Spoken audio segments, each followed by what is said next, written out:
अस्सलाम वालेकुम क्लास 2। उम्मीद है सब बच्चे खैरियत से होंगे। क्लास 2 पीछे हम अपना लेसन पढ़ रहे थे जो बड़ा ही मज़ेदार था, पहेलियाँ। उम्मीद है सब बच्चे उसको पढ़कर उसको खूब एंजॉय किया होगा और आपने उसका मुकम्मल कर लिया होगा जो काम आपको करने के लिए दिया गया था। आज जो हम काम करने जा रहे हैं वो भी बहुत अहम है। वो हमारे लिए है सबक गिनती, क्योंकि बच्चों को अंग्रेज़ी में तो काउंटिंग आती है, अंग्रेज़ी में उनको गिनती आती है, लेकिन उर्दू में बहुत कम बच्चे हैं जिन्हें उर्दू में गिनती आती है। तो उर्दू में गिनती आना बहुत ज़रूरी है क्योंकि उर्दू हमारी कौमी ज़बान है। अब आप बच्चों से पूछ लें कि 36, 46, 45, 26 वो सब आपको बता देंगे, लेकिन अगर आप इन्हीं वर्ड्स को, आप इन्हीं काउंटिंग को उर्दू में पूछें तो वो बच्चे मुश्किल से ही आपको जवाब दे पाएंगे कि इन को उर्दू में क्या कहते हैं। तो आज हम जो है वो 11 से 20 तक उर्दू में पढ़ने जा रहे हैं। तो आपके सामने किताब पर देखें लिखा हुआ है अंग्रेज़ी अदाद, उर्दू अदाद और हरूफ। अंग्रेज़ी अदाद आपके सामने हैं। इन नंबर्स को अंग्रेज़ी अदाद कहते हैं। 11 से 20 तक इन अदाद को उर्दू अदाद कहा जाता है। और जो हम उर्दू स्पेलिंग यानी अलिफ बे के साथ जोड़ कर लिखते हैं इनको हम हरूफ की गिनती कहते हैं।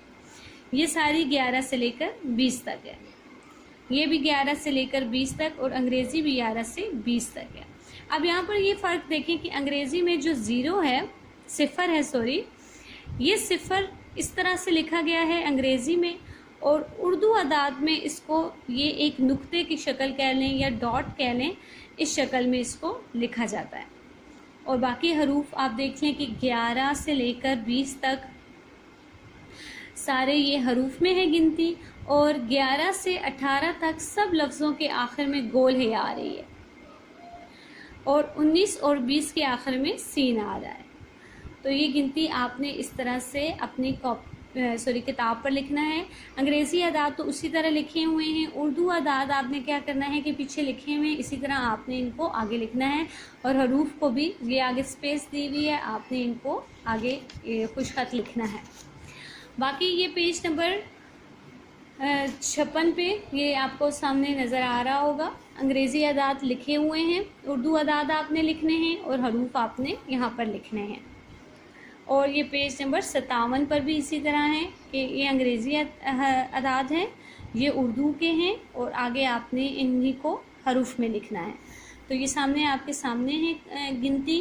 ये सब बच्चों ने अपनी किताब पर खुशखत लिखनी है, और फिर आपने 11 से लेकर 20 तक इसकी खूब आपने प्रैक्टिस करनी है। रफ़ कॉपी पर आपने अंग्रेज़ी अदाद में तो ऑलमोस्ट सबको आती है, लेकिन आपने उर्दू अदाद और हरूफ के साथ 11 से लेकर 20 तक अपनी रफ़ रजिस्टर पर आपने इसकी प्रैक्टिस करनी है कि आपके पेपर में भी ये आपको 11 से 20 तक आ सकती है और उर्दू अदाद में भी आ सकती है। तो इसका आना, याद करना आपके लिए बहुत ज़रूरी और अहम है। तो आज का आपका यही काम है, ये पेजेस आपने अपनी किताब पर खुश कर देखने हैं। अल्लाह हाफ़िज़।